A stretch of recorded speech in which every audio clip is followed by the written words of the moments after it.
I think that I know that my brother sees my father as nothing positive. I know that my brother and my father had a really bad relationship. They really did. They had a really, really bad relationship. My father should have been a better man around my brother. That is undeniable. I will never say otherwise. It was a very toxic situation between the two of them. My brother really struggled with self-control with his anger as well, but he was a young man. My father knew better. My father was an adult. He should have done better. It's true. I will always feel that way. My father should have done better by my brother.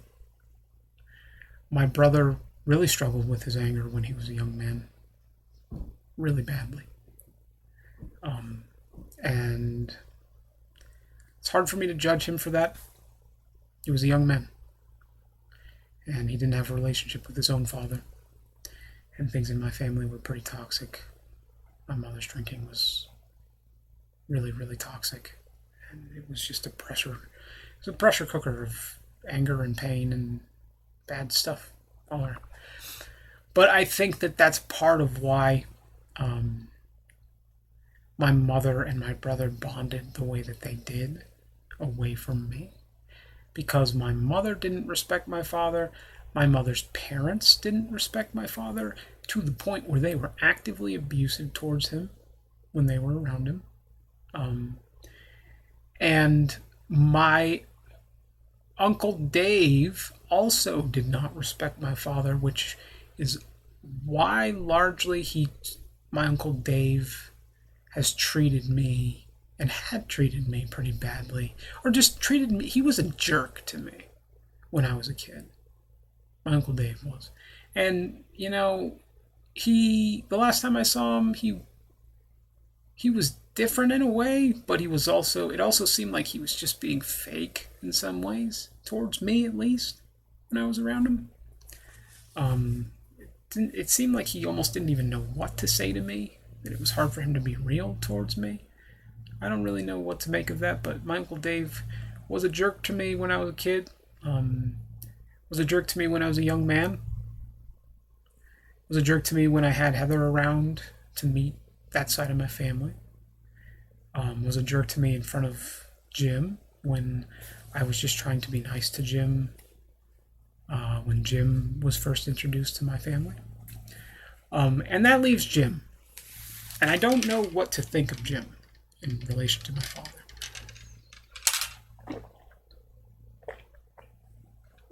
Because Jim has never said anything about my dad. I don't even know what he knows about my dad. I don't know what his opinion is. I don't even know if he has one. He's never spoken about my father to me or around me. But I do know that because of my mother's opinion of my dad, there is absolutely no way that she hasn't shared that opinion with Jim. And hasn't shared a bunch of stories from her side of things with Jim. I know that has to be the case. They've been together long enough at this point.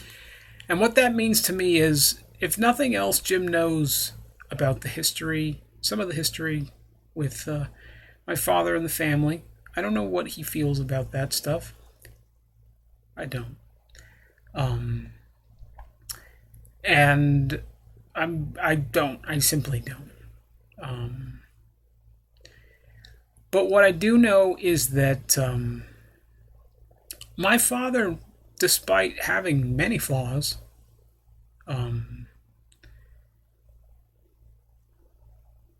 was a guy that was in over his head with the family circumstance that we were all in. We were all in over our heads, for sure.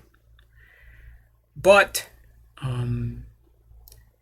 even beyond that point, he could have been a more resourceful man in seeking out help for what our family was really going through. I know that he tried at times, but he also was somebody who would throw up his hands with frustration and decide that it was time to stop trying after a certain point, because he got angry, because he got too angry, and that meant that it was time to stop showing up, and just start blaming other people for everything not being fixed. That did happen, unfortunately. And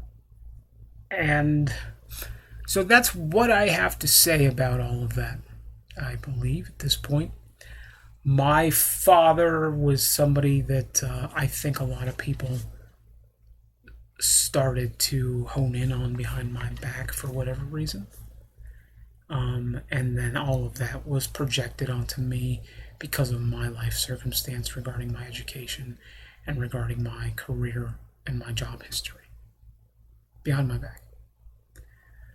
I believe that that is part of what happened, if not a major piece of what happened. And I believe that that's why Dave did not want to put Mike in front of me, did not want to clear up the case with Mike, until Dave was my quote friend or whatever else, so that effectively he could lie about it and make sure that, to the best of his ability, I had no way of figuring that out. I had no way of figuring out the truth about what was really going on, what really happened in that way, about probably multiple people disrespecting my father, including himself. I think that Dave didn't want me to find out about that stuff, didn't want me to realize that that was part of what was going on. Largely because Dave is somebody that like I said, is about covering his own ass, is about perception and creating false perceptions of others and himself. And that's how this will end, with the truth and a lot of rumination on other pieces that surrounded some of the context of the history of my life within the time frame in which Dave seemed to be around, in which Mike seemed to be around, in which, assumedly, maybe some of Heather's family, like her sister, and some of Heather's friends were around in the background, in a way that I didn't know, that I didn't see. I think that some of that, if not most of that, is accurate to some extent, to different extents, and mostly I'm talking about this because, and I'm going to upload this because there is absolutely no way in hell that a man like Dave Withers will ever wield power or will ever leverage the wealth that he has been able to accumulate by exploiting me in my life the way that he has. He will never turn that into amassing power that he can wield over others. He's not cut out for that. He simply is not of character or fiber or moral fiber to be responsible for raising a child like Heather, let alone wielding power over other people. He couldn't even raise his own child. He refused to do that. He also refused to financially support her mother, or emotionally support her mother, or give her the time of day.